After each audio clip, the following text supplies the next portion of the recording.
Ok. Bom dia a todos, bom dia a todas. É um prazer estarmos aqui mais uma sexta-feira com o nosso centro de estudos, que também é um CI da Rede RUT e que também é o nosso projeto de extensão EPSAMP.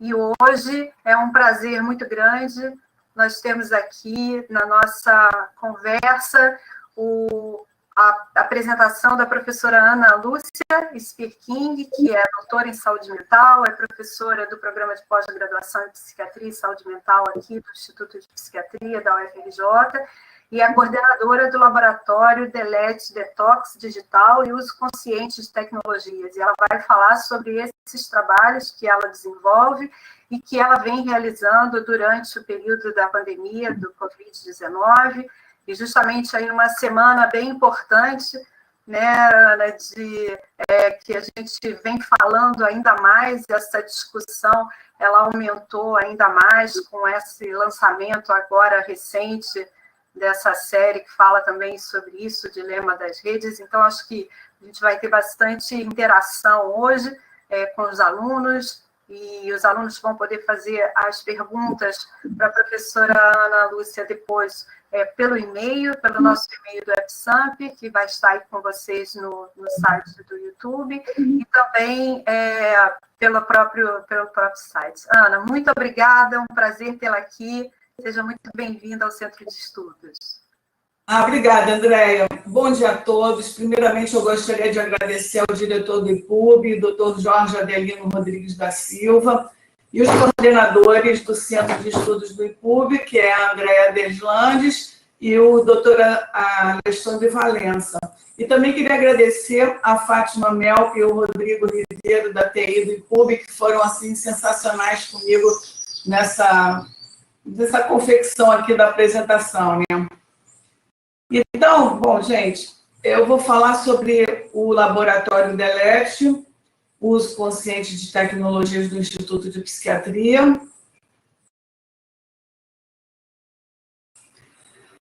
Como a Andréia já me apresentou, sou psicóloga clínica, doutora em saúde mental, sou professora da pós-graduação na disciplina Dependência Digital, Benefícios e Prejuízos Relativos ao Uso de Tecnologias no Cotidiano. O tema de hoje vão ser os trabalhos realizados pelo nosso laboratório antes e durante a pandemia da Covid-19, que nos pegou a todos de surpresa. Então, gente, dos anos 90 para cá, todos nós vimos a chegada dos computadores e telefones celulares em nossas vidas, e a gente começou a fazer um uso indiscriminado e abusivo no dia a dia dessas tecnologias. Então, a gente, sem a menor educação digital, a gente passou a usar dirigindo o carro, em restaurantes na presença de outras pessoas, em elevadores com outras pessoas à nossa volta, no ônibus, no metrô, em teatros, salas de espera, nas salas de aula, durante as palestras, em reuniões de trabalho. As crianças começaram a usar de uma maneira indiscriminada também. Então, isso tudo está causando um grande... está resultando, né, num número enorme de usuários excessivos ou dependentes dessas tecnologias, seja o computador, seja a internet, as redes sociais, o telefone celular, os jogos, entre outros. Só que existe uma diferença entre a dependência normal dessa dependência patológica, que é a nomofobia. Essa dependência normal seria aquela que todos nós temos no dia a dia, que todos nós trabalhamos e dependemos das tecnologias, agora então na pandemia, que o único modo de nos comunicarmos, seja com a família, seja no trabalho, seja com os amigos, está sendo por intermédio dos computadores. Então nós estamos usando muitas horas e todos os dias. Mas isso não configura uma dependência patológica. Isso significa que nós todos estamos tendo uma falta de educação ao usar as tecnologias. Nós não temos limites, nós não sabemos como usar, nós não sabemos como passar para os nossos filhos e adolescentes à nossa volta esse uso. nós não respeitamos a presença de outras pessoas como quando saímos, vamos a restaurantes e tudo. Então, mesmo que o uso diário, seja diário por muitas horas, não configura a dependência patológica. As pessoas estão usando esse termo dependência, eu sou dependente de tecnologia porque eu uso por muitas horas e todos os dias, mas isso não é considerado vício.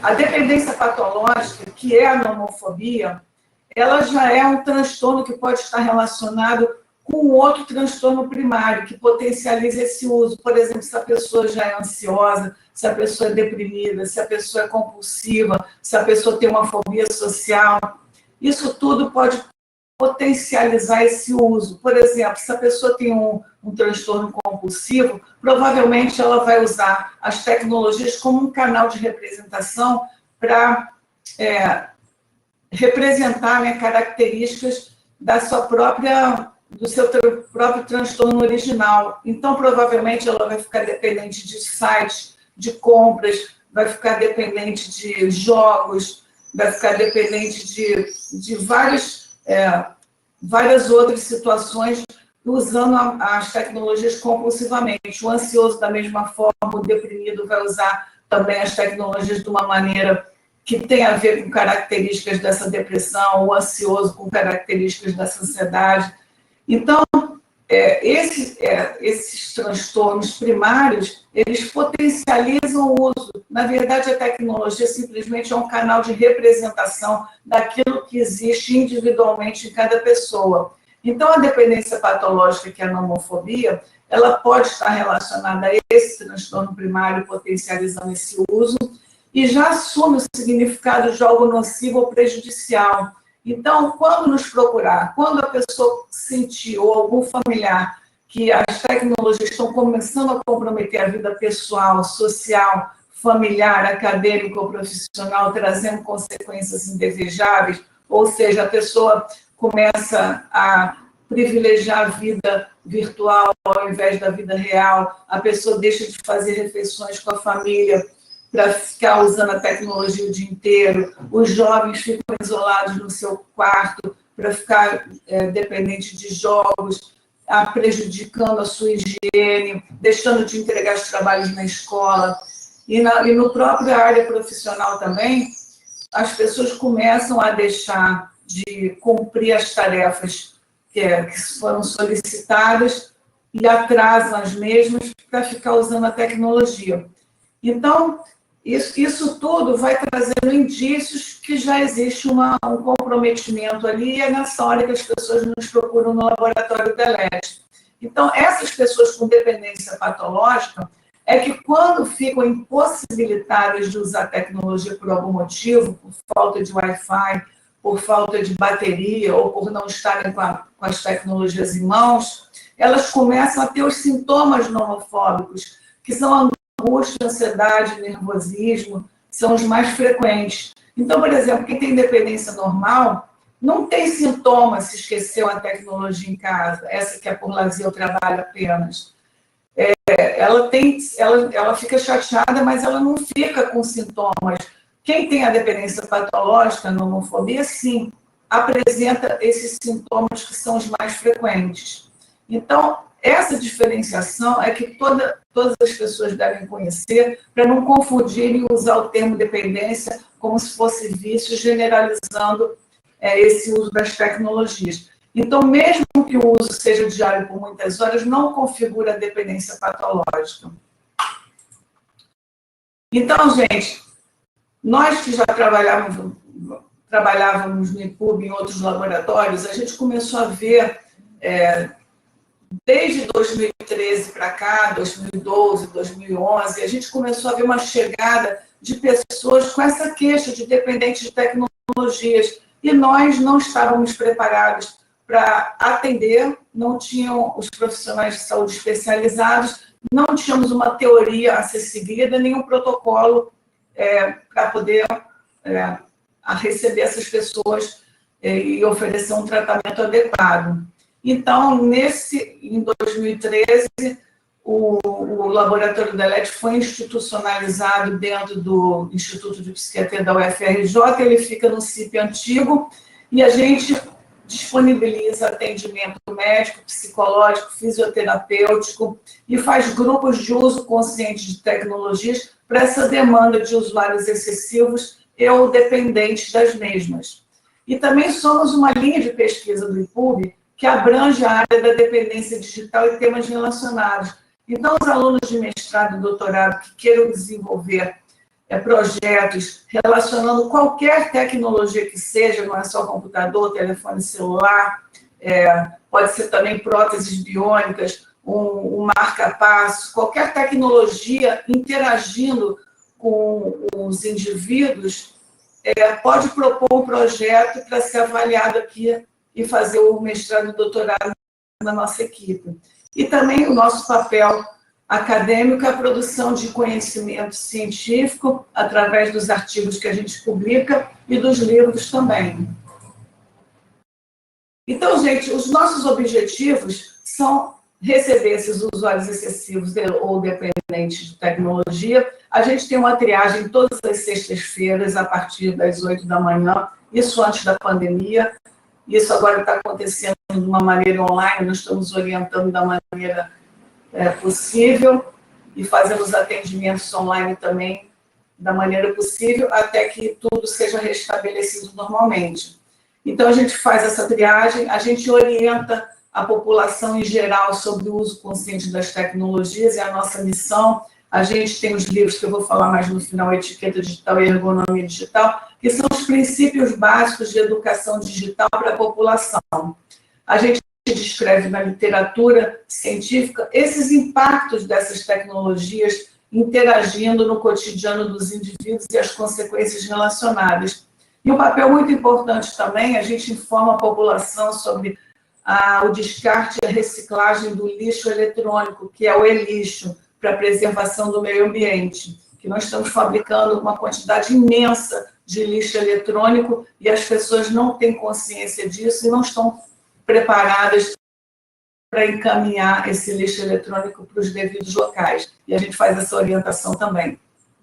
Então, gente, o Laboratório DELET, nós somos a favor das tecnologias, mas a gente defende um uso consciente. E quem são os membros da nossa equipe? São profissionais da área da saúde, entre outros. São psicólogos, médicos, fisioterapeutas, a gente tem engenheiro, especialistas em mídias digitais. Então, são os mestrandos, doutorandos e pós-doutorandos da pós-graduação do IPUB. Então, gente, aqui está a nossa equipe. E eu vou falar rapidamente o nome de todos e com o estudo que estão fazendo, para justamente depois apresentar o trabalho que resultou a partir do interesse de cada um dos mestrandos e doutorandos. Então, eu sou a primeira aqui da primeira fila, Ana Lúcia King. Ao meu lado, meu querido orientador, professor doutor Antônio Egídio Nardi, que foi meu orientador no mestrado, no meu doutorado. Eu fiz 3 pós-doutorados com orientação dele também. Ele é da Academia Nacional de Medicina, ele é da Academia Brasileira de Ciências. Ele foi fundamental na implantação do Laboratório DELET no Instituto de Psiquiatria. Ele é organizador de todos os nossos livros, para falar a verdade, e ele também coordena o Laboratório de Pânico e Respiração e o Laboratório de Depressão Resistente aqui do IPUB. Então, ao lado dele tem a Mariana King Pado, que ela é fisioterapeuta, ela está finalizando o mestrado em Ergonomia Digital e é organizadora do livro Ergonomia Digital e o livro de escalas do DELET. É um trabalho fundamental também nas posturas e mobiliários adequados para se usar as tecnologias, seja qual seja, computador, tablet, telefone celular no dia a dia, para prevenir prejuízos físicos e emocionais no futuro. Então, ao lado dela, a gente tem o Lúcio Lage Gonçalves, que ele é doutorando da nossa equipe em dependência digital de empregados e também avalia a visão dos líderes, dos patrões, dos chefes desses empregados nas empresas. Ele também já é um professor, ele tem outros livros publicados, e ele é representante discente do nosso programa de pós-graduação em Psiquiatria e Saúde Mental, que é o PROPSAM, e ele é o idealizador do livro Novos Humanos 2030, que eu vou apresentar no final. Então, ao lado dele, nós temos o Eduardo Guedes da Conceição, que é nosso especialista em mídias digitais. Ele é organizador de vários dos nossos livros, Etiqueta Digital, Cartilha Digital, Ergonomia Digital, Livro de Escalas do Delete. Foi fundamental na implantação do Laboratório Delete aqui no IPUB. E ele terminou brilhantemente o seu mestrado antes da pandemia e agora está aguardando para iniciar o doutorado aqui assim que passar essa fase. Ao lado dele, nós temos o Eduardo Martins, que é especialista em marketing, coach. Ele foi fundamental para a publicação do livro de escalas do Delete. Ele foi a São Paulo para trabalhar junto com o professor Maurício Rocha e Silva, que foi fundamental para a validação e publicação das nossas escalas. Ele teve um problema de saúde, não estava em condição de trabalhar, e o Eduardo se ofereceu, muito gentilmente foi até São Paulo trabalhar com o professor, e se não fosse ele, não teríamos conseguido fazer o livro de escalas do Delete. Na segunda fila embaixo, aqui em primeiro lugar, está a Flávia Guimarães. Ela terminou seu mestrado e relacionando a depressão à dependência de tecnologias. Ela é autora de diversos capítulos dos nossos livros e ela também é fundamental no nosso laboratório. Ela é psicóloga e cuida bastante do atendimento das pessoas que nos procuram. Ao lado dela está a Suerda Paiva, que teve seu projeto aprovado recentemente no tema avaliação do uso abusivo de tecnologias em indivíduos com transtornos de ansiedade generalizada comparados com o grupo controle, e também é coautora do livro Novos Humanos 2030. Esse projeto foi aprovado já pelo Comitê de Ética em Pesquisas aqui do IPUB. Ao lado dela aqui temos a Simone Emanuel Parente, que também teve recentemente o seu projeto aprovado pelo Comitê de Ética do IPUB, no tema O Sentimento da Solidão na Contemporaneidade e sua relação com as mídias digitais. Ela acabou de publicar um livro chamado Geração Z, também é psicóloga. Ao lado dela temos a Alessandra Ribeiro da Silva, que é mestranda do Laboratório Delete, no tema Comportamento Digital de Adolescentes no Ensino Médio. Ela é professora de alunos do ensino médio e teve essa visão e foi nos propor para estudar esse tema no seu mestrado. Ao lado dela temos o Carlos Rogério Ribeiro, que é coautor dos livros Novos Humanos. Ele pretende fazer doutorado no nosso laboratório e o tema dele é a prevalência dos transtornos mentais em indivíduos com dependência digital. Ao lado dela temos a Luísa Sabino, que é mestranda, psicóloga, no projeto intitulado Avaliação de Protocolo de Tratamento em Terapia Cognitivo-Comportamental e Dependência Digital em Pacientes com Transtorno de Ansiedade Generalizada. Ela também é coautora do livro Novos Humanos 2030. Aqui na terceira fila, em primeiro lugar, a gente tem a nossa doutora psiquiatra Isabela Melca, que ela é doutoranda do nosso laboratório, e ela estuda dependência digital nos profissionais da área da saúde. E ela também bolou uma pesquisa online, que eu vou mostrar em seguida. Ao lado dela temos a Sandra Bortolanza, que ela é mestranda do Laboratório Delete no tema Alienação Virtual, que é um tema novo, autora de um artigo que acabou de ser publicado no Journal of Addiction Research, intitulado The Influence of Virtual Alienation in Attention Deficit and Hyperactivity Disorder, a Systematic Review, a coautora do livro Novos Humanos 2030. Ao lado dela temos o Dr. José Alberto Zuzma, que é um psiquiatra, colaborador do nosso laboratório. Ele é psiquiatra do IPUB há muitos anos, muito querido por todos nós, e ele é um colaborador do nosso laboratório no atendimento a pacientes. A gente tem ao lado dele a Andréa Figueiredo, que ela é candidata ao mestrado, ela é fisioterapeuta, e ela desenvolve um aplicativo com exercícios físicos com exercícios programados para redução das dores articulares pós-chikungunya, dengue e zika. Então, na verdade, ela está criando um aplicativo para celular, como projeto de mestrado, onde as pessoas que têm dores articulares, elas vão poder baixar o aplicativo e receber os exercícios em casa para fazer alguns exercícios para reduzir essas dores e não terem que procurar os serviços de saúde. Isso vai poupar muitas idas aos serviços, é o que a gente espera, né? E ao lado da Andréia, temos os nossos dois estatísticos colaboradores da nossa equipe, o Hugo Santos e o Douglas Rodrigues, que são fundamentais na elaboração dos resultados das nossas pesquisas e na análise dos resultados obtidos. Bem, gente, eu quis apresentar toda a nossa equipe e os trabalhos que eles estão fazendo.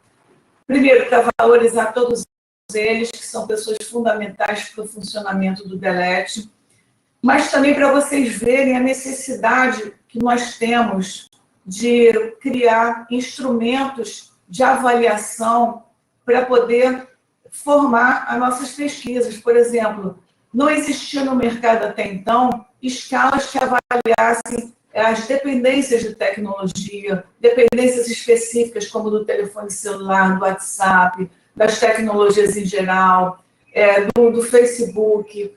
Então, a gente tinha apenas uma escala validada, que era a Internet Addiction Test, da doutora Kimberly Young, que era a única que nós usávamos, mas essa escala criava muito viés nas nossas pesquisas, porque é uma escala que avalia a dependência de internet, do modo geral, e não dependências específicas. Então, por exemplo, se eu quisesse pesquisar dependência de jogos, eu não tinha uma escala para dependência de jogos offline, por exemplo. Eu só tinha dependência de internet em geral, mas o que a pessoa faz na internet? Ela pode ficar dependente de redes sociais, ou só do Facebook, ou só do WhatsApp, ou de jogos, mas não especificamente de jogos offline. Então, nós todos começamos a ficar defasados de ferramentas para aplicar nos nossos voluntários das nossas pesquisas.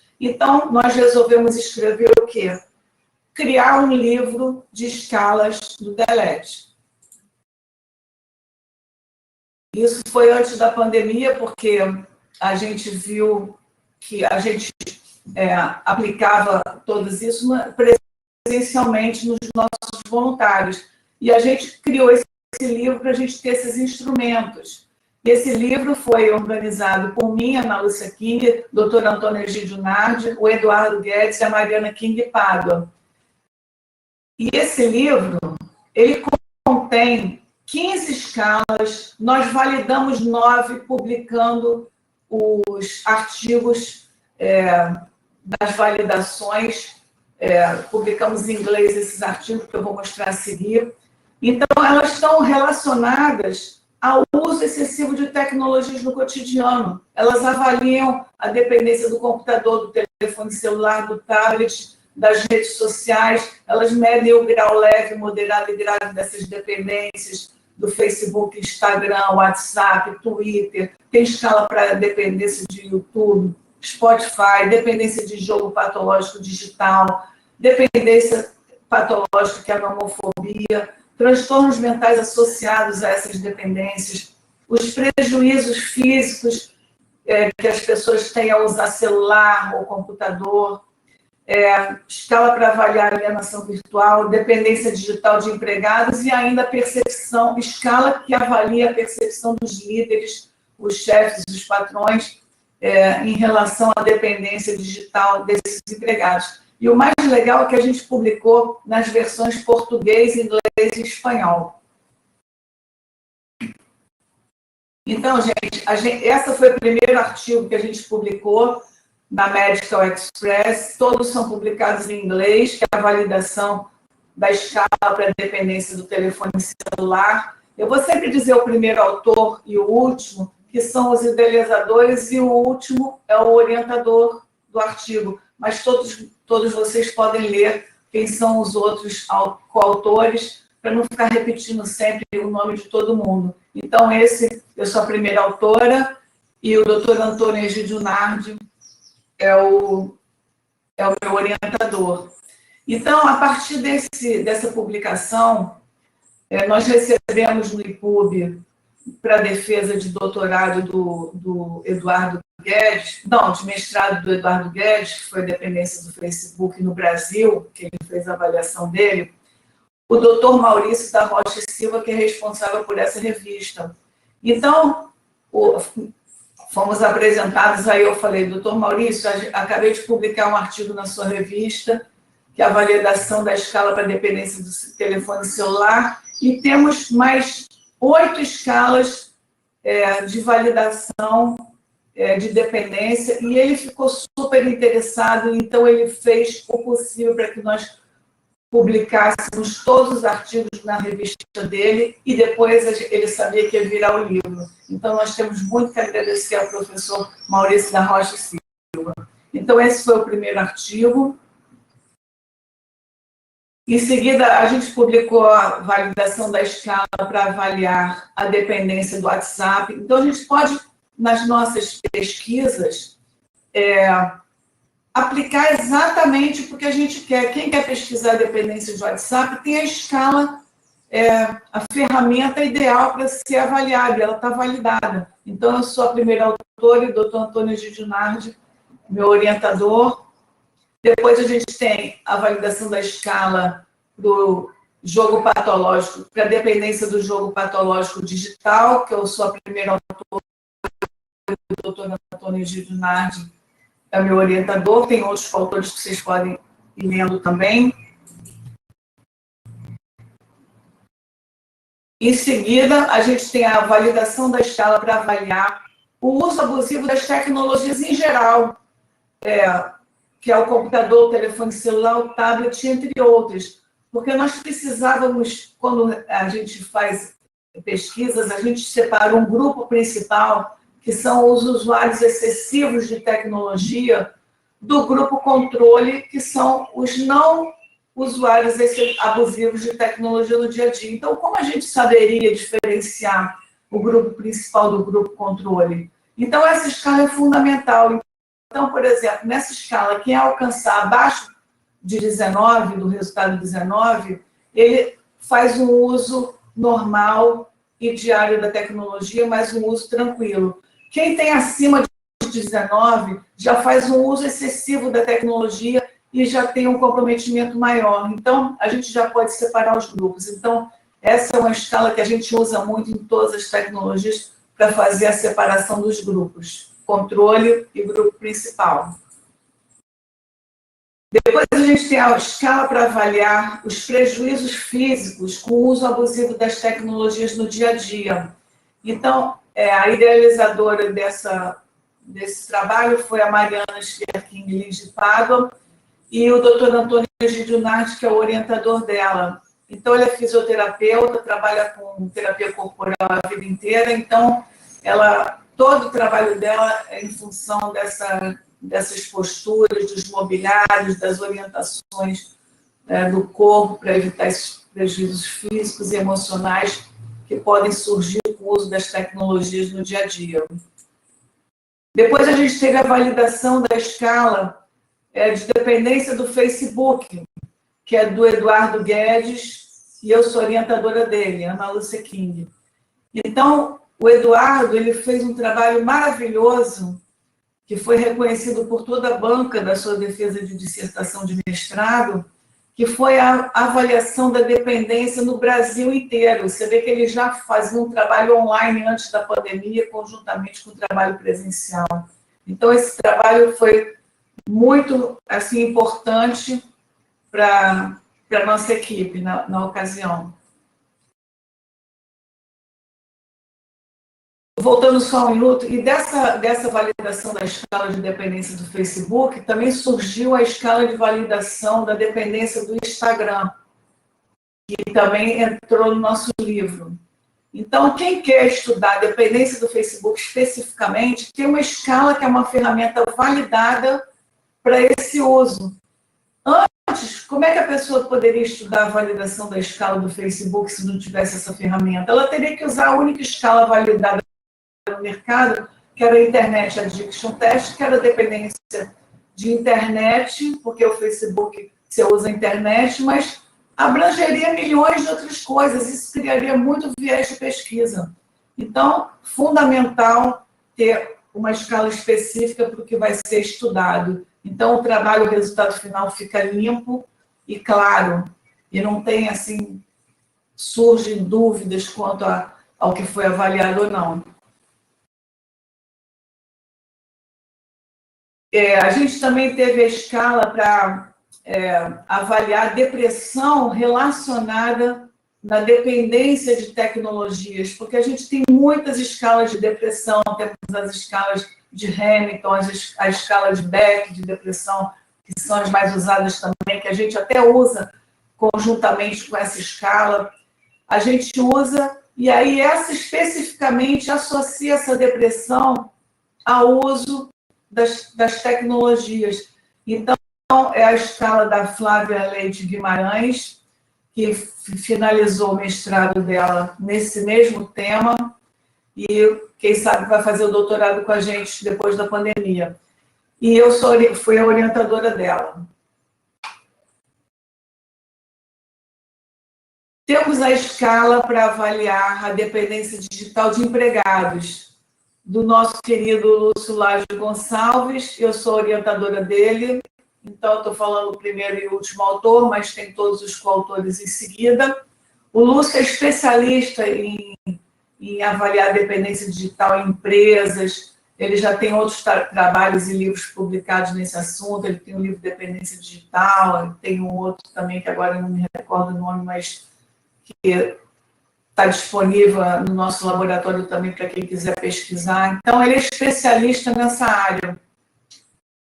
E a gente tem também, ele fez a visão, né, da dependência digital dos empregados, e esse artigo, que é o nono, que foi validado na nossa equipe, que também ele é o autor, o principal, eu sou orientadora dele, avalia a percepção dos líderes, dos chefes, dos patrões em relação à dependência digital dos empregados nas empresas. Isso é fundamental, porque numa empresa, os funcionários usam muito as tecnologias para ver coisas pessoais, para ver seu WhatsApp, seu Facebook, o seu e-mail, coisas particulares, e ele está usando um horário que seria específico para ele estar trabalhando na empresa. E isso traz, primeiro, um conceito horrível assim, em relação à figura dele na empresa, né, porque ele está fazendo algo que não é correto, e a gente está querendo ver a visão desses chefes, desses líderes, em relação a essa dependência digital dos empregados. Isso tudo resultou nesse livro de escalas do Delete. Então, são 15 escalas, é um livro acadêmico, é um livro para quem quer pesquisar dependências de tecnologia especificamente, e é um livro que está disponível também no grupo delete@gmail.com para quem quiser fazer pesquisas nessa área, e até para, por exemplo, pais e mães que queiram avaliar se o filho está dependente de uma coisa ou outra, assim, só para conhecer e depois pedir orientações mais precisas, mas ela pode aplicar a escala, médicos nos seus consultórios, professores no colégio podem aplicar também. Então, é um livro mais didático e para quem quer fazer projetos acadêmicos. Então, gente, ainda antes da pandemia, mudando de assunto, a gente teve um convite muito importante que mostra o reconhecimento do Laboratório Delete em nível nacional. A gente foi convidada pelo Ministério da Mulher, da Família e dos Direitos Humanos para fazer parte da elaboração de um projeto que se chama Detox Digital Brasil, que foi um desafio que promoveu o uso inteligente da tecnologia. Então, eu fui para lá dar palestra sobre esse assunto, levar todo o conhecimento do Laboratório do Delete. Eles compramos todos os nossos livros para elaborar um projeto baseado neles. Então, foi um evento que foi muito importante para o nosso laboratório e eu não podia deixar de citar. Foi antes da pandemia. E foram convidados vários especialistas também do Brasil inteiro para se encontrar em Brasília para construir esse material didático. Isso é eu lá em Brasília, em frente ao Ministério.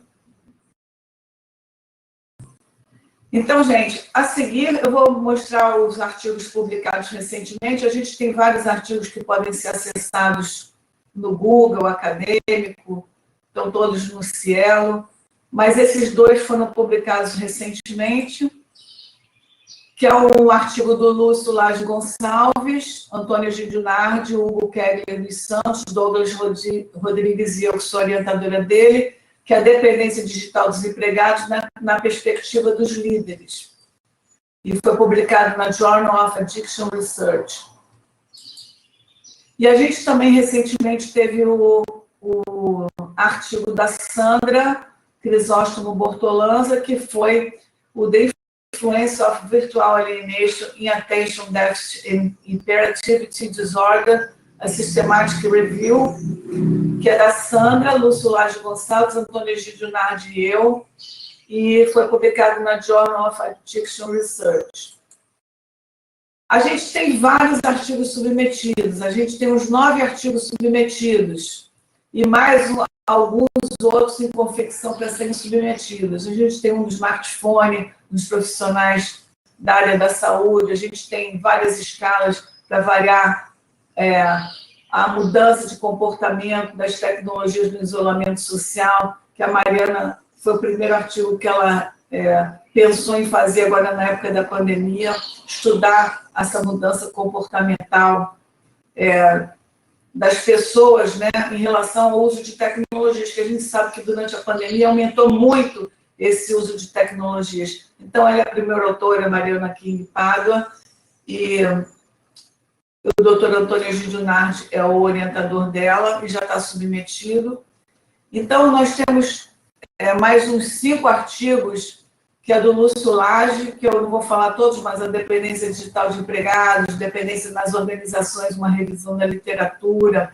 Tem o da pesquisa do tema da homofobia na última década, ele fez uma revisão sistemática, que é muito importante, que em 2008 eu trouxe o tema da homofobia para o Brasil, e a partir daí a gente começou a desenvolver esse tema, a gente escreveu o livro Homofobia, que eu vou mostrar no final, e o Lúcio fez um apanhado dessa última década, de todos os nossos artigos publicados, de tudo que foi publicado nessa área, e fez uma revisão sistemática. Vai ser um artigo muito citado, assim espero. E teve outro de avaliação da dependência digital dos ambientes organizacionais, e o Lúcio também, como a Mariana, fez uma outra pesquisa que eu vou mostrar a seguir, que é o Home Office na pandemia da Covid-19, impactos no comportamento humano. Então, gente, a gente fez todos esses trabalhos, estava fazendo tudo antes da pandemia, nós nos reuníamos semanalmente, a gente fazia os atendimentos, cada um na sua área, o psiquiatra fazia triagem para ver se tinha transtorno associado, as psicólogas faziam as sessões de terapia cognitivo-comportamental para esses transtornos de origem, o psiquiatra receitava medicação ou não, a fisioterapeuta passava o uso consciente das posturas e mobiliários adequados para as pessoas que iam nos procurar. Nós fazemos grupos de uso consciente de tecnologia para esses pacientes entenderem que eles não estavam sozinhos, que todo mundo estava passando por isso. A gente passava uma educação digital, uma orientação contra a descarte do lixo eletrônico, limites de uso, regras para se usar no dia a dia, para ter respeito com as pessoas, consideração de não usar em qualquer parte. Então, de reduzir o tempo de uso antes de dormir, para o cérebro não ficar muito ativo e prejudicar o sono. Então, a gente passava várias noções nesses grupos de uso consciente de tecnologia. E essas pesquisas, então, que eu vou mostrar agora, que foram 4 pesquisas que vieram a partir dessa época da pandemia, que foi o jeito que a gente encontrou de estar continuando nossos trabalhos e se adaptando ao mesmo tempo a essa interatividade online, tanto para realizar as pesquisas, até eu, como os demais professores do IPUB, tivemos que nos adaptar a dar nossas aulas por intermédio de plataformas, né? Cada um escolheu o Zoom, Google Meet, e outras plataformas que a gente tem aí para fazer esses encontros.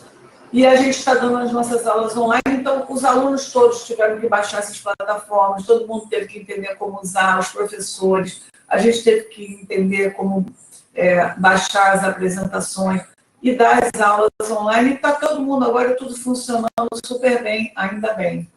Mas nada como as aulas presenciais, que nós estamos com saudade delas também, né? E dos atendimentos presencialmente. Então, a primeira pesquisa online, eu não sei exatamente se foi a primeira ou se foi a segunda, porque todas vieram em seguida, uma da outra. Foi a pesquisa online que a gente fez no Google Forms, a responsável idealizadora foi a Mariana King-Pado, que foi ver esse uso de tecnologia, o que estava acontecendo com esse uso durante o isolamento social. Porque a gente sabia que, antes da pandemia, todo mundo estava usando excessivamente as tecnologias, mas a gente não tinha não tinha estudos especificamente para avaliar isso, mas agora ela fez assim para ver o aumento durante o isolamento social desse uso de tecnologias. Então, essa pesquisa foi desenvolvida no Google Forms e foi um questionário para avaliar essas alterações dos indivíduos e sua relação com esse uso de tecnologia, computador, telefone celular, tablet, smartphone, entre outros, durante esse isolamento social. E foi feito entre maio e junho de 2020. Então, foram com voluntários de 18 a 70 anos. A gente fez com 10 perguntas apenas, porque essas pesquisas online, quando você recebe e tem muitas perguntas, as pessoas não aguentam responder e elas se cansam no meio, elas desistem, e a gente já viu isso por experiência própria em pesquisas anteriores. Então, essa foi com 10 perguntas bem pensadas para abordar especificamente o que se queria saber, e a duração de quem respondia, apenas 5 minutos. E a gente colocou que assegurava o anonimato, e o voluntário estaria contribuindo para o laboratório DELETE, construir estratégias para adaptar a esse uso aos novos tempos, né? E também ajudar as pessoas no período de crise. E, no final, as pessoas podiam obter um resultado com algumas orientações superficiais, assim, não aprofundadas. É claro que a gente botou encaminhamento para quem quisesse orientação e uma avaliação mais profunda, orientação para nos procurar no laboratório DELETE. Mas ele já conseguia ali, no final, obter alguns resultados para ele entender como é que ele estava usando as tecnologias, se um grau leve, moderado ou mais intenso. Então, essa pesquisa dela teve 999 voluntários, muito mais do sexo feminino do que do masculino. Não sei se os homens não gostam muito de responder pesquisas online. Então, e teve também, a gente classificou por faixas etárias, e tem essa pizza aí que mostra exatamente a faixa dos respondentes da equipe, quanto à idade. A gente colocou logo na pesquisa que a pessoa tinha opções de resposta para elas irem somando o resultado para irem somando os resultados que elas iam marcando para ter um resultado final e poder entender como é que estava sendo esse tipo de uso. Então, por exemplo, aqui, você aumentou o número de horas despendidas no uso de aparelhos digitais, como telefone celular, computadores, internet, tudo isso durante a pandemia, 53% aumentou bastante. Então, quem respondeu essa já marcava no seu caderno pessoal o número 2. Em seguida, você instalou novos aplicativos, para ver quem instalou novos aplicativos, para se manter conectado com o mundo externo. Então, olha, 52% instalou novos aplicativos. Então, a pessoa ia somando. Mais um. Você adaptou seus novos hábitos cotidianos?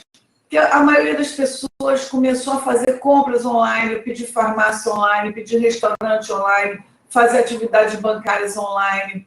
Então, todo mundo, por conta da pandemia, teve que baixar esses aplicativos. Então, as pessoas baixaram esses aplicativos e iam somando.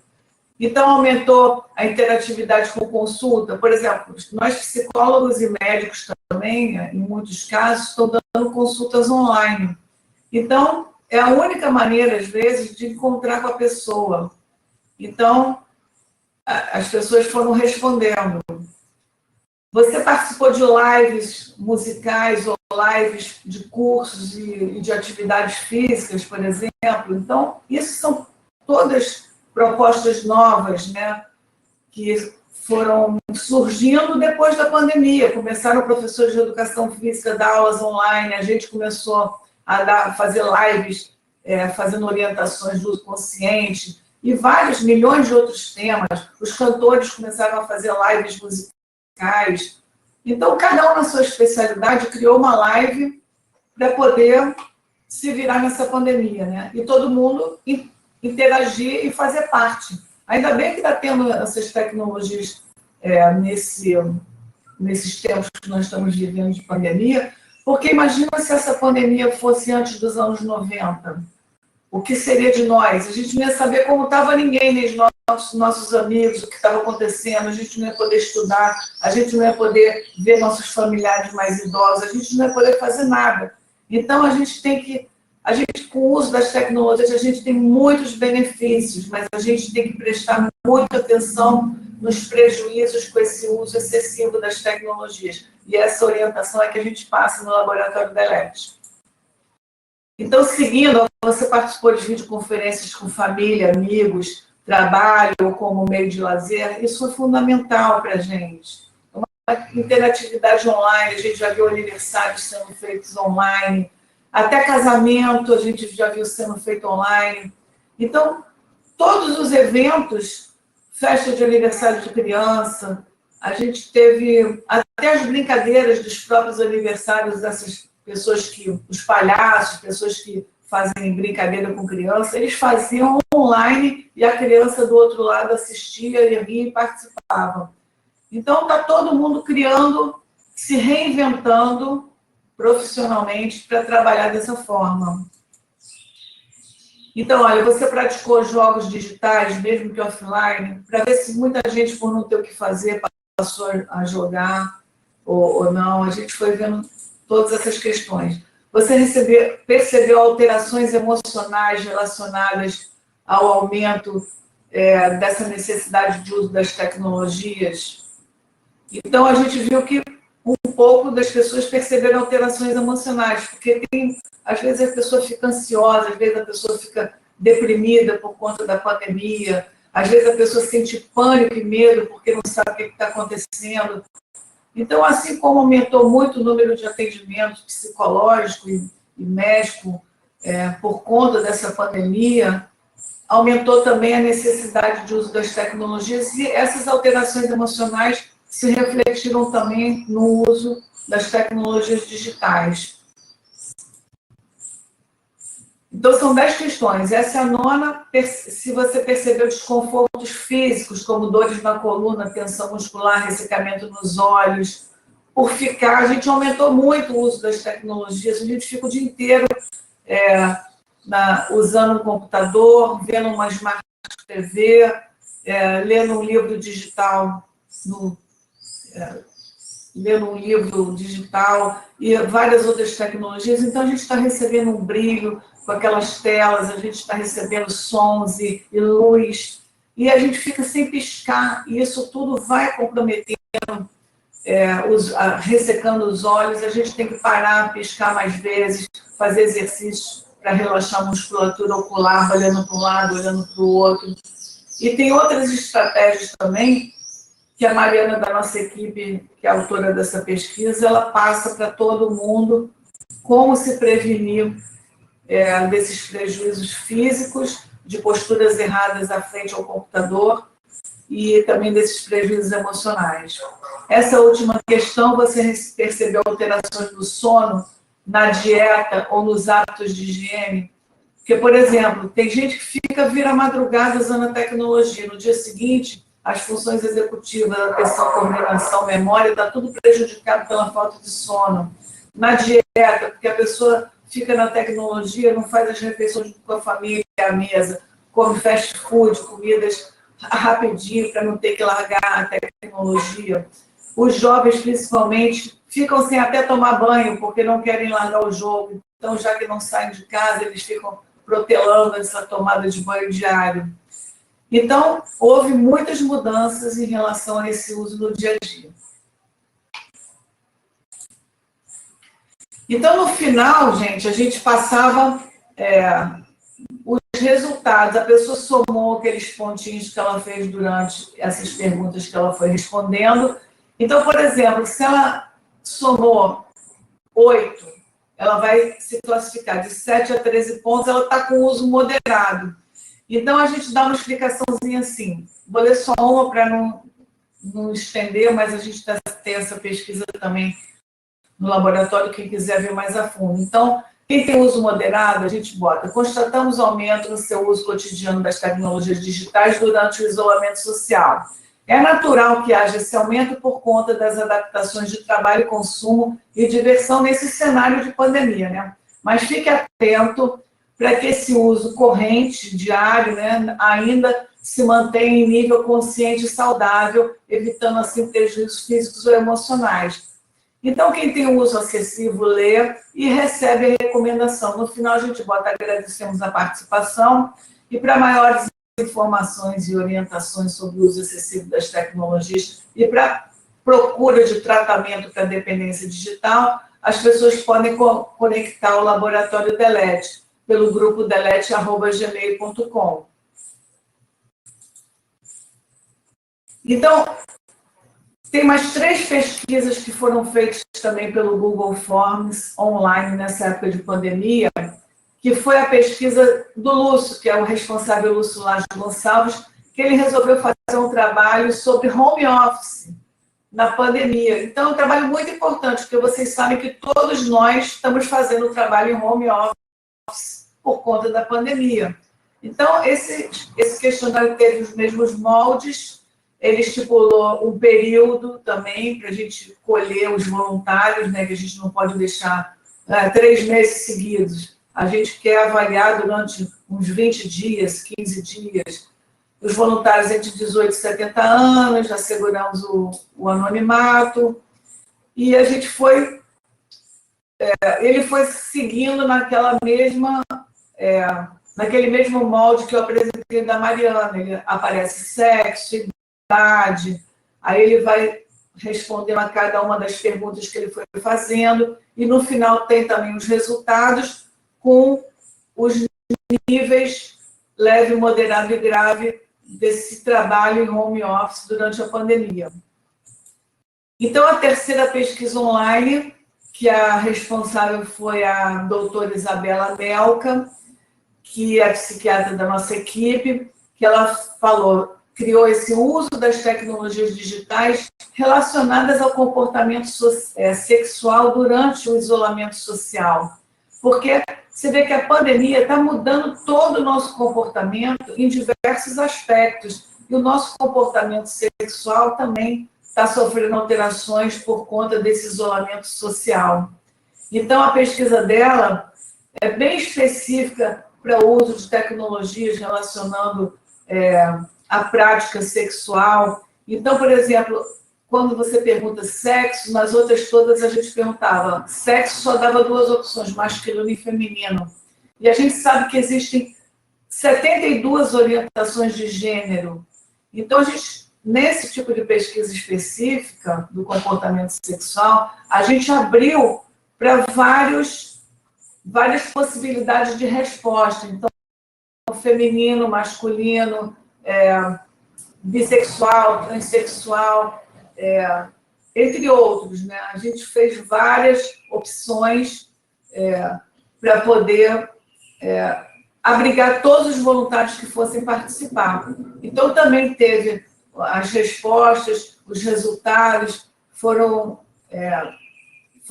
sendo discriminados ao longo de tudo, e também no final tinha os resultados se a pessoa estava com alterações leves, moderadas e mais excessivas.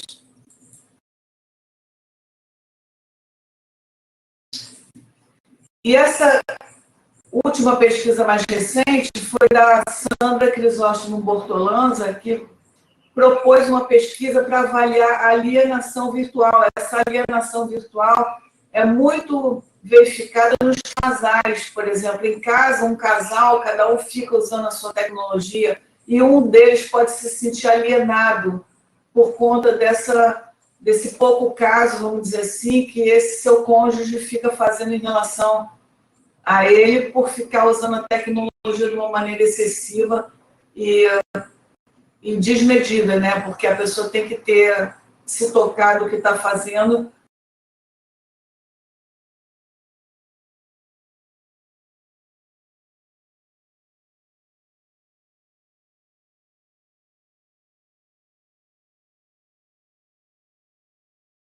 E se seguiu exatamente como as outras três.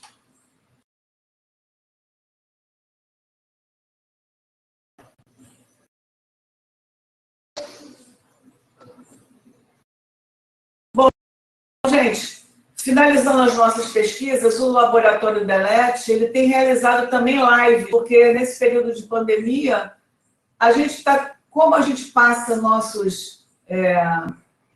como é que a gente passa nossos trabalhos, as nossas orientações? Todo mundo está passando por intermédio de lives.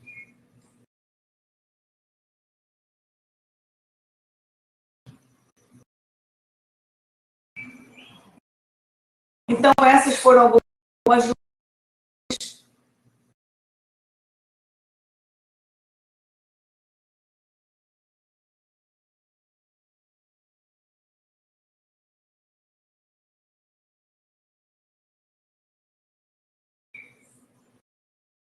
Continuando as lives, a Mariana fez live para passar educação sobre ergonomia digital em 2 lugares.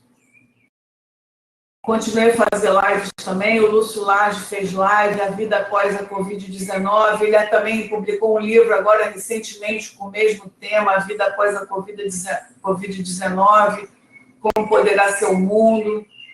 Então, está todo mundo da nossa equipe trabalhando nessa orientação e divulgando nossos trabalhos, se adaptando a esse novo momento, como os cantores cantam suas lives, né? Os pesquisadores estão fazendo a sua orientação e mostrando os resultados das suas pesquisas por intermédio de lives e tirando a dúvida das pessoas também. Então, gente, a seguir, finalizando, eu vou mostrar rapidamente os livros que já foram publicados pelo nosso Laboratório Delete, para que quem tiver interesse, a gente ir orientando onde adquirir, né? A gente tem o primeiro livro, que é o Nomofobia, que foi publicado pela editora Ateneu, que eu, Ana Lúcia King, doutora Antônia Egídio Nardi e professora Adriana Cardoso são os orientadores. A gente, do Laboratório Delete, como a gente... É um tema muito novo em toda a literatura científica. Então, nós não temos teorias para nos basear, então é difícil. A gente, com nossos livros e nossos artigos, nós fomos construindo uma teoria nesse tema que pode ser acessado agora por milhões de pessoas. Então, esses livros são fundamentais, porque, por exemplo, vários professores do IPUB são coautores. Então, ele demonstra o impacto das novas tecnologias no cotidiano dos indivíduos nos aspectos clínico, cognitivo, comportamental, social e ambiental. Então, esse livro foi o primeiro, a gente vai lançar agora, assim, depois da pandemia, o livro Cuidado com a Nomofobia, que é um outro livro que vai sair relacionado com a nomofobia também. Então, é um livro muito importante A gente tem o livro Etiqueta Digital, que orienta a população sobre educação digital, como as pessoas devem usar as tecnologias, computador, telefone celular, tablet, entre outras, em sociedade de uma maneira adequada, e não cometer gafes ou serem inconvenientes. Como eu falei lá no início, as pessoas estão usando em tudo quanto é lugar, não respeitam as pessoas, não respeitam os locais onde estão, no meio de palestras, no meio de salas de espera, em ônibus, metrô. As pessoas estão usando de uma maneira muito mal educada e são muito inconvenientes. Então, esse livro passa a educação digital para a população em geral. Então, as crianças também, os pais não terem educação, como é que pode passar a educação digital para os filhos, né? Então, pensando nisso, a gente lançou o Cartilha Digital, que somos os autores, Ana Lúcia King, sou eu, Eduardo Guedes, o Antônio Egídio Nardi, que nós usamos o mascote da Letinho, que é essa personagem aí do centro da capa, que é a tecla Del do computador, que é o nosso mascote, e ele ensina as crianças de uma maneira lúdica e orienta os pais também que vão lendo o livro com as crianças a usar as tecnologias desde cedo e no dia a dia. Aí tem todas as idades indicadas para as crianças usarem as tecnologias de tanto a tanto, usar, não usar, com supervisão, depois de tal idade usar, sabendo como usar. Tem todas as regras e idades para se usar a tecnologia de uma maneira adequada. A gente tem o Ergonomia Digital, que são os organizadores Ana Lúcia King, Mariana King, Pablo, Eduardo Guedes, Antônio Egídio Nardi. Esse livro orienta a população quanto às posturas imobiliárias adequadas para se usar cada uma das tecnologias, porque o computador de mesa você tem que ter uma postura, o celular você tem que ter outra, o tablet você tem que ter outra postura. E prevenir com isso, você aprendendo a usar da maneira certa, você vai prevenir prejuízos físicos, como problemas de articulação, tendinites, problemas de coluna, problemas de visão. Nesse livro também tem orientação para ginástica laboral, para as empresas pararem 5 minutos de vez em quando para fazer um alongamento nos funcionários, e para a gente mesmo parar de 1 em 1 hora para fazer um alongamento e relaxar o corpo e a visão. Então, esse livro está explicando tudo isso direitinho. A gente tem o livro Novos Humanos 2030, que foi idealizado pelo Lúcio Lage Gonçalves, e tem ele como organizador também, eu, Ana Lúcia King, Antônio Egídio Nardi, e a gente convocou vários especialistas no assunto, vários professores do IPUB, que são os coautores desse livro. E esse livro é Como Será a Humanidade em 2030, convivendo com as tecnologias digitais. É uma visão prospectiva de como seremos nós usando as tecnologias diariamente por muitas horas, como nós estamos usando. Temos o livro de escala do Delete, que é o livro acadêmico nas versões português, inglês e espanhol, quer dizer, as escalas no mesmo livro estão em português, inglês e espanhol. Eu participei também no livro do professor Cristiano Nabuco, na Dória Sampaio Góes e do Igor Lins Lemos, Como Lidar com a Dependência Tecnológica, que é um grupo de São Paulo da USP. Eu escrevi o capítulo Sinais de Descontrole da Dependência Tecnológica, e o professor Cristiano Nabuco é uma figura muito importante nesse meio, e tem esse laboratório na USP também que relaciona com o uso de tecnologias no dia a dia. Esses são outros livros que a gente também tem capítulos ou citações, que são esses que vocês estão vendo aí, e esse da direita grande é o livro que a Simone Emanuel, da nossa equipe, lançou agora recentemente, que é o Geração Z, que são os nativos, as crianças nativas dos anos 90 para cá. Finalizando, gente, nós temos também a Blitz Digital, que a gente usa nosso mascote Deletinho para empresas, shoppings, para se relacionar com crianças, restaurantes. A gente vai com ele e vai passando para a população toda como usar a tecnologia digital de uma maneira correta. Essa figura central é o Deletinho dando um puxão de orelha num rapaz que foi descer a escada rolante do shopping com o telefone celular na mão. Então, ele vai brincando e, ao mesmo tempo, passando como usar a tecnologia de uma maneira correta. Aqui à direita, nas empresas, você vê aqui no ombro do rapaz um símbolo verde, o Deletinho cola o símbolo verde quando ele está usando a tecnologia de uma maneira correta, e também cola o símbolo vermelho quando ele está fazendo alguma coisa errada e passa como a pessoa deve usar corretamente. Aqui é o nosso mascote Deletinho, olha, com as crianças aqui no centro. Ele vai, as crianças adoram, vão tirando fotos, ele vai no lançamento dos nossos livros. E é o Deletinho aqui no shopping e na pracinha também ensinando para as pessoas que estavam ali de mais idade a usar as tecnologias. Então, ele é uma figura lúdica que brinca e, ao mesmo tempo, passa o uso consciente de tecnologia. E ele nos representa em vários eventos.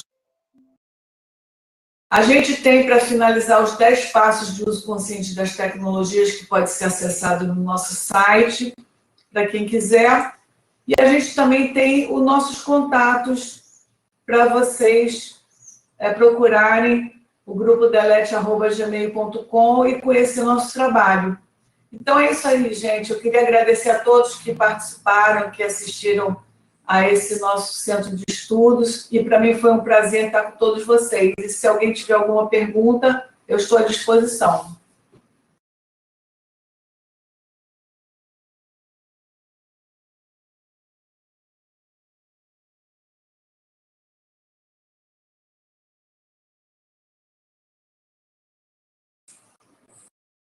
Muito obrigada, professora Ana Lúcia King.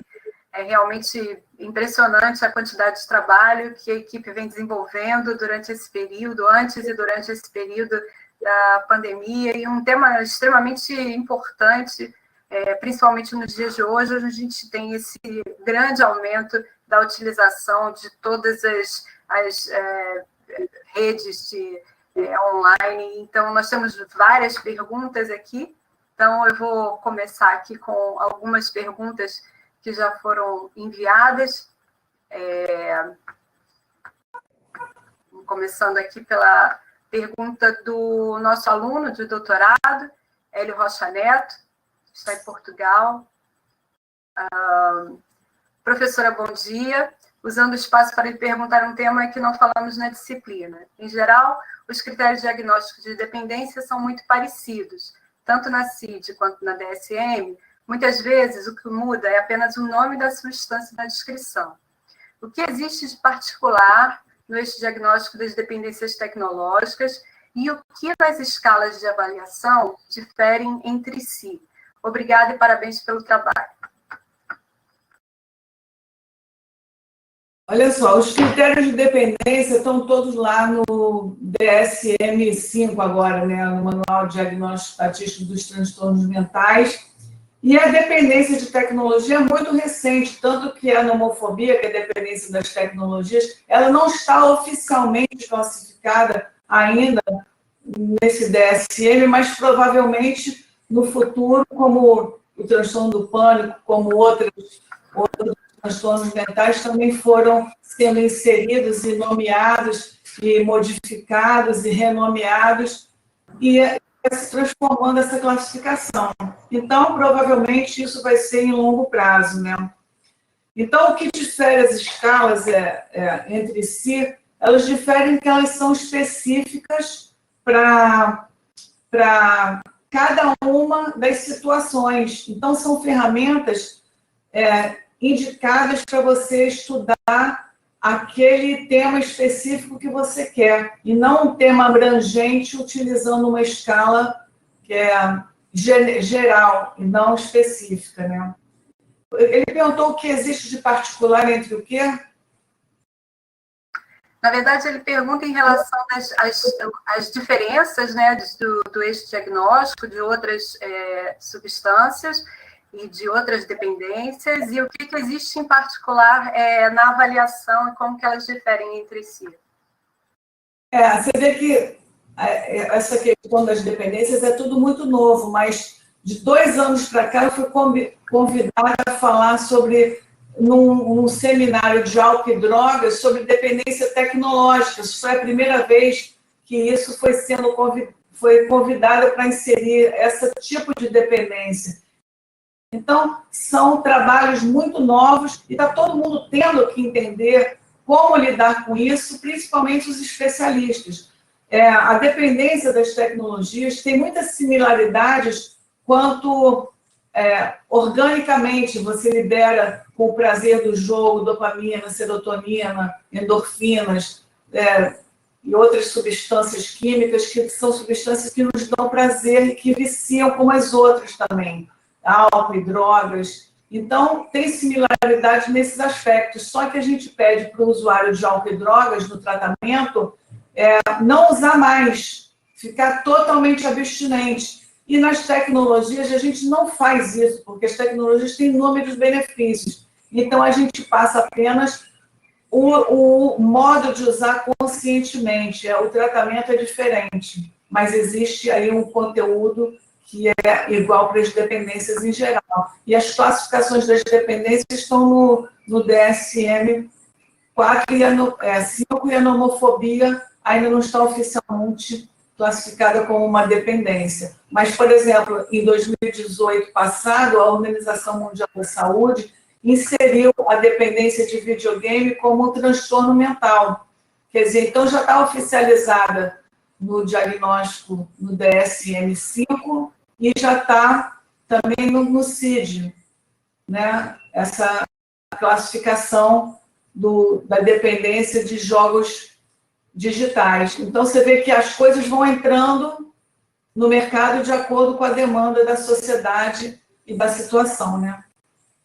É uma pergunta extremamente importante essa do Hélio, até para se pensar em uma série de outras questões, né? A gente pode pensar em relação não só aos critérios diagnósticos, mas com relação a como fazer a avaliação desses sintomas, mas como fazer a intervenção, então, depois, que tipo de tratamento seria eficaz na hora de diferenciar um diagnóstico de outro, e também outras coisas que eu acho que são extremamente importantes que você chegou a comentar na sua palestra, que é em relação às questões éticas, né? E eu acho que aí, quando a gente fala, por exemplo, em questão ética, a gente não pode pensar só nas questões éticas de educação do usuário. E é até interessante, né? Pensar que o usuário é só, normalmente, quem é o usuário de drogas, alguma coisa assim, e a gente tem também o usuário da internet. Mas quando a gente pensa em relação ao outro lado, né? Que a gente tem, então, essas big techs todas que ganham milhões com a utilização da internet, que foram as que mais lucraram nesse período da pandemia. Então, a gente tem todas essas grandes empresas, então o Vale do Silício ganhando milhões, aproveitando essas informações que a gente tem, e com essas informações que a gente tem, elas acabam, então, se aproveitando disso para direcionar as nossas, muitas vezes, as nossas escolhas, que podem ser escolhas mais simples, mas podem ser escolhas mais complexas, como, por exemplo, a eleição de um presidente, né? E é que a gente não tem, então, uma ética definida, então a gente está sempre tendo que correr atrás de uma coisa que se movimenta muito rápido, que avança muito rápido, e a ética não consegue dar conta de uma série de questões que são importantes nesse sentido. E aí eu sempre volto a pensar no pesquisador israelense, no Yuval Harari, que ele fala bastante sobre isso, do quanto que cada vez mais essas big techs elas têm os nossos dados, não só os nossos dados de opções de escolha e de utilização da internet, mas avançando até em dados fisiológicos, né? Cada vez conhecendo mais a gente. E aí, quando eu falei para você no início do dilema das redes, eu me lembrei de uma frase, que quando você não paga pelo produto, provavelmente o produto é você. Então, são várias coisas que a ética ainda não conseguiu avançar para conseguir colocar regras e definições para o uso, né? Isso mesmo, André. A gente não tem políticas públicas para isso. Por exemplo, existem oficialmente vários eventos de jogos no país que convocam milhões de adolescentes, né? E tem muita promoção para isso. Tem em São Paulo, eu não quero citar o nome específico para não criar assim, uma polêmica. Tem eventos de jogos em locais como Rock in Rio, fazem evento com jogos assim, E, ao mesmo tempo, como é que pode convocar adolescentes para ir num local onde o jogo é considerado vício? É um transtorno mental pela Organização Mundial da Saúde, e eles não têm políticas públicas para passarem orientações desse uso para esses pais que também são ignorantes na educação digital dos filhos, por conta deles não terem nascido nessa mesma época e recebido essas orientações. Eles não sabem que podem dar vários problemas esse uso desmedido por muitas horas e diário de jogos do adolescente, causa problemas no adolescente, cria uma dependência, cria mais posturas, e é considerado um transtorno mental pela Organização Mundial da Saúde, e é lícito fazer propaganda sobre isso. Então, você vê que a gente tem que mudar, porque da mesma forma que a venda de carro, as empresas ganham dinheiro vendendo carro, elas foram obrigadas porque poluem o ambiente que nós respiramos com gás carbônico, de tanto carro que elas vendem, elas foram obrigadas a plantar não sei quantos hectares de árvore. Da mesma forma que as empresas de telefone celular estão fazendo com que as pessoas comprem um celular atrás do outro, enchendo o mundo de lixo eletrônico, e as pessoas dando muito dinheiro para elas, e elas não foram obrigadas a recolher e pagar pelo nosso telefone antigo, para elas se responsabilizarem de alguma forma pelo telefone. Mas elas também têm que ter políticas para elas educarem as pessoas ao mesmo tempo que estão vendendo. E não é só vender, todo mundo ganhar dinheiro e não ter uma educação em geral.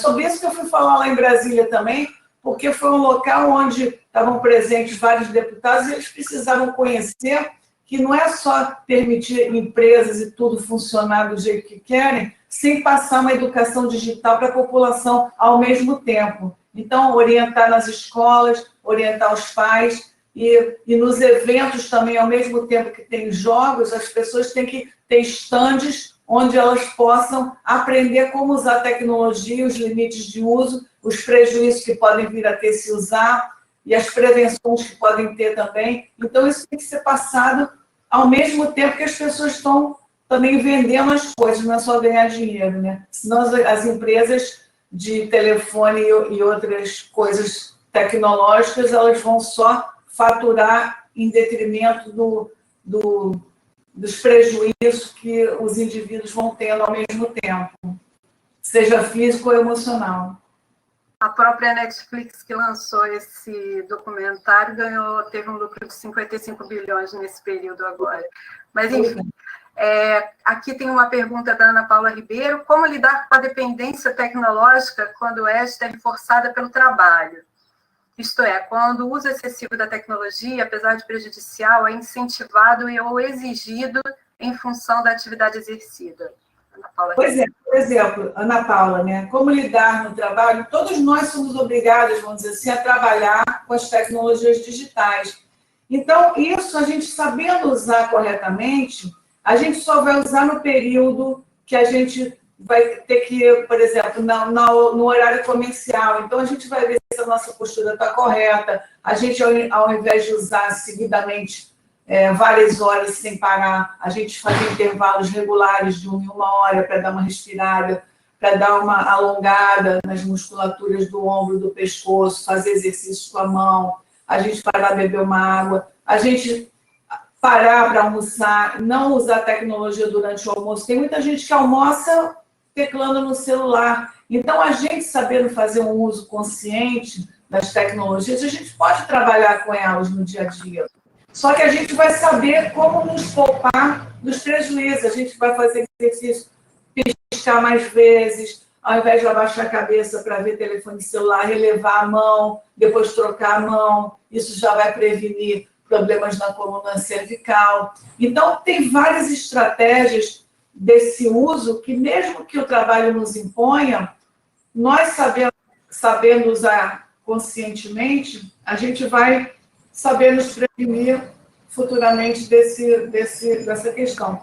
Eu queria agradecer a pergunta do Hélio, que o Hélio é meu aluno da minha disciplina de dependência digital, e o Hélio está lá em Portugal. Isso você vê como é que é maravilhoso, porque só é possível ele fazer essa matéria comigo lá de Portugal, por conta dessa tecnologia. Então, tem muito mais benefícios do que prejuízos. Então, Hélio, um beijão para você, obrigada pela pergunta.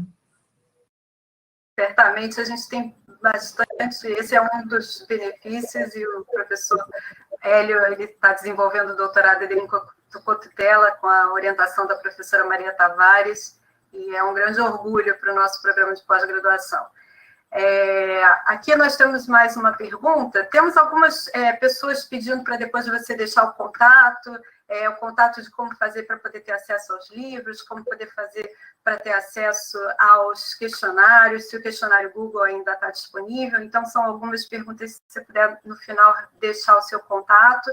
E aqui nós temos mais algumas perguntas.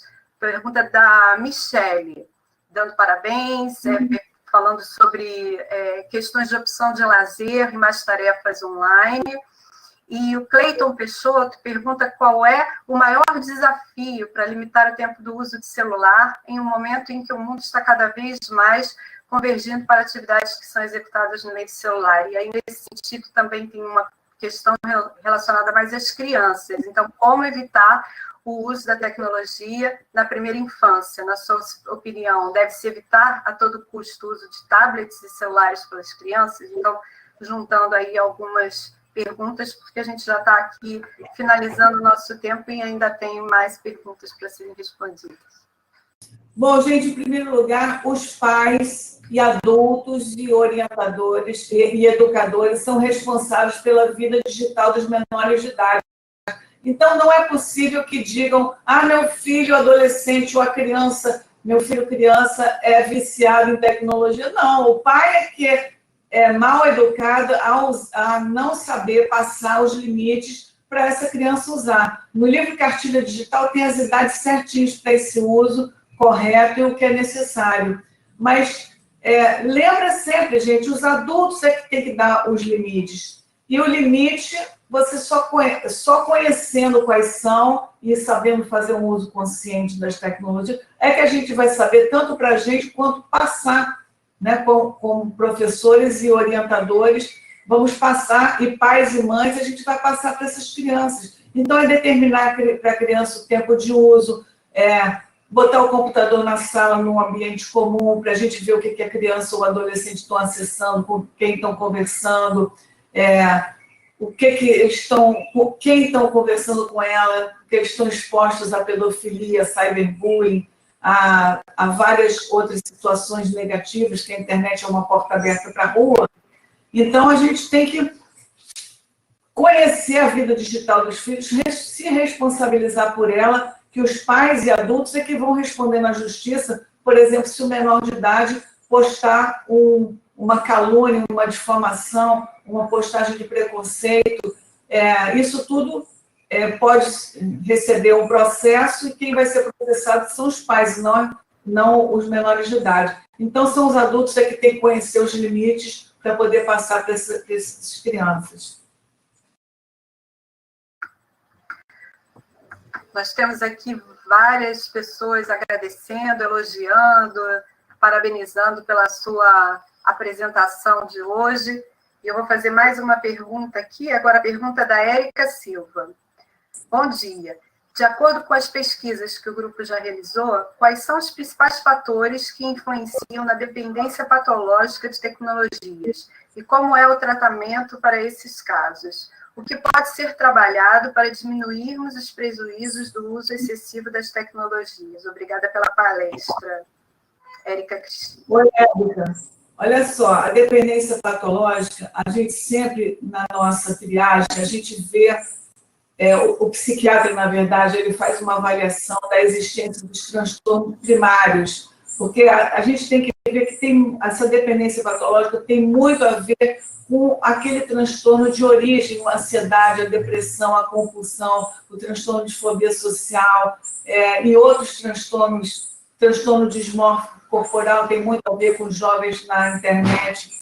Então, essa dependência está ligada às características desse transtorno primário, e isso potencializa o uso das tecnologias. Uma vez esses transtornos primários tratados, equilibrados, a pessoa vai, naturalmente, não ver tanta necessidade de usar a tecnologia com essa intensidade. O tratamento que a gente faz, é a pergunta dela, a gente faz o tratamento para o transtorno de origem, né? Trata a depressão, a compulsão, a ansiedade, a fobia social, entre outros transtornos, e, ao mesmo tempo, a gente trata, né, com a medicação, o psiquiatra receita, vê a necessidade ou não, faz o acompanhamento psicológico com terapia cognitivo-comportamental para esse transtorno de origem, e, ao mesmo tempo, faz os grupos, a pessoa participa do grupo de uso consciente de tecnologias. Então, na medida que ele vai tratando esse transtorno de origem, ele vai também aprendendo como usar adequadamente a tecnologia no dia a dia, conhecendo os limites de uso e como ele deve proceder. Então, e cada um deve saber os danos que causa a si mesmo, e como adultos a gente saber traçar os limites de uso do nosso dia. Por exemplo, eu não deixo pacientes, depois do horário comercial, ficarem 10, 11 da noite fazendo perguntas para mim, porque se você deixar, você nem se arrumou de manhã para sair, já estão te perguntando coisa, e nem fora. Então, você tem que dar o limite. Você trabalha no horário comercial, eu não deixo de fazer as refeições em outros lugares, para ficar na tecnologia. Eu, quando estou com alguém, eu não uso a tecnologia. Eu desligo a tecnologia na hora de dormir para não interferir no meu sono. Então, cada um tem que saber esse conhecimento e determinar o seu planejamento de uso no dia a dia. Que aí você vai escolher inúmeros benefícios e vai evitar os prejuízos. Eu vou deixar rapidinho meu contato, que eu não sei se vai finalizar, que é, quem quiser saber sobre os livros, orientação do laboratório, ou quiser participar de algum projeto, grupodelete@gmail.com, e o meu e-mail pessoal é luciaking@gmail.com. A gente tem pouco tempo, mas eu vou tentar fazer mais 2 perguntas. Então, a pergunta do Marcos Lima. Prezados, bom dia. Professora Ana, obrigada por compartilhar suas pesquisas. Realmente são importantes e me inquietam para além da pandemia. Como lidar com pessoas que estão fascinadas por uso contínuo de sexo virtual? Pois é, por isso que, por exemplo, a doutora Isabela, ela começou a ver alterações no comportamento sexual por conta dessa pandemia, se intensificou.